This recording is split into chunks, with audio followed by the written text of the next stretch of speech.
Hello dear friends, welcome to Ben's motive.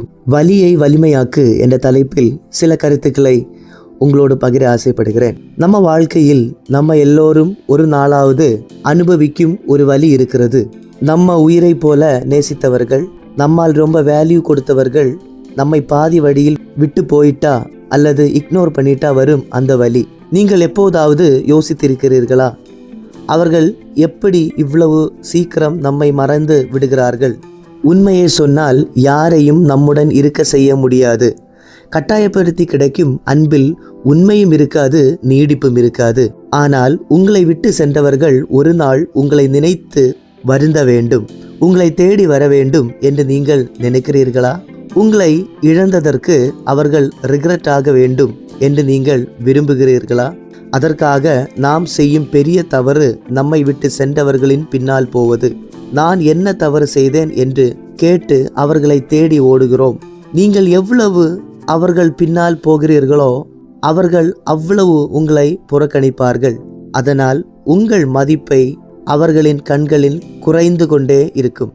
அதிகமான பணிவு சில நேரங்களில் பலவீனமாக தெரியும். ஒரு பாம்பு விஷமில்லாததானாலும் விஷம் இருப்பது போல தன்னை காத்து கொள்கிறது, யாரும் அதை மிதிக்காதிருக்க. அதைப்போல் உங்கள் அன்பை பலவீனமாக பார்க்கும் மனிதர்களுக்கு முன்னால் அதை நிரூபிக்க வேண்டிய அவசியமில்லை. அதற்கு பதிலாக உங்கள் அமைதியே போதும். எப்போதும் கிடைக்கும் ஒரு ஆப்ஷனாக உங்களை மாற்றி கொள்ளாதீர்கள். ஒரு உதாரணம், தங்கம் தரையில் கிடந்தால் அதற்கு மதிப்பு கிடைக்குமா? அது லாக்கரில் வைத்தால்தான் அதன் மதிப்பு தெரியும். உங்கள் அன்பு, உங்கள் நேரம், உங்கள் அட்டென்ஷன் இவை அனைத்தும் மிகவும் மதிப்புடையவை. அதை தகுதி இல்லாதவர்களுக்கு கொடுக்காதீர்கள். உங்கள் கனவுகளுக்காக ஓடுங்கள்.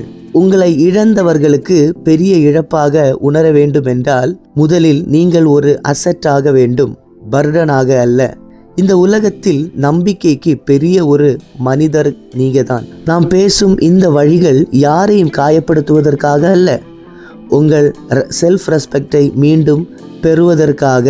உங்களை விட்டு சென்றவர்கள் வருந்த வேண்டும் என்று நினைப்பது அவர்களை தண்டிப்பதற்காக அல்ல, அவர்கள் செய்த தவறை அவர்கள் உணர வேண்டும் என்பதற்காக. நீங்கள் இருந்த அந்த பழைய நிலை இல்லை. இப்பொழுது நீங்கள் ஒரு புதிய வெர்ஷன், வலிமையானவர். உங்கள் வெற்றியே அவர்களுக்கு பதில். நீங்கள் உடைந்து போவீர்கள் நினைத்தவர்களுக்கு முன்னால் நீங்கள் ஒரு ஃபோனிக்ஸ் பறவை போல பறக்க வேண்டும். அதுதான் உண்மையான செல்ஃப் லவ். இப்பொழுது ஒரு முடிவெடுக்கவும்.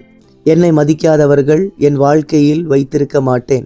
என் வளர்ச்சிக்காக நான் கடினமாக உழைப்பேன். ஒரு நாள் அவர்கள் உங்கள் முன் வந்தால் உங்களுக்கு கோபம் வராது. அதற்கு பதிலாக உங்கள் மேல் பெருமை வரும்.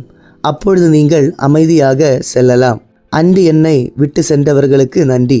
அதனால் தான் இன்று நான் இவ்வளவு உயரம் வந்திருக்கிறேன். பிடிச்சவங்க லைக் பண்ணுங்கள், ஷேர் பண்ணுங்கள், கமெண்ட் பண்ணுங்கள். மறக்காம இந்த சேனலை சப்ஸ்கிரைப் பண்ணுங்கள்.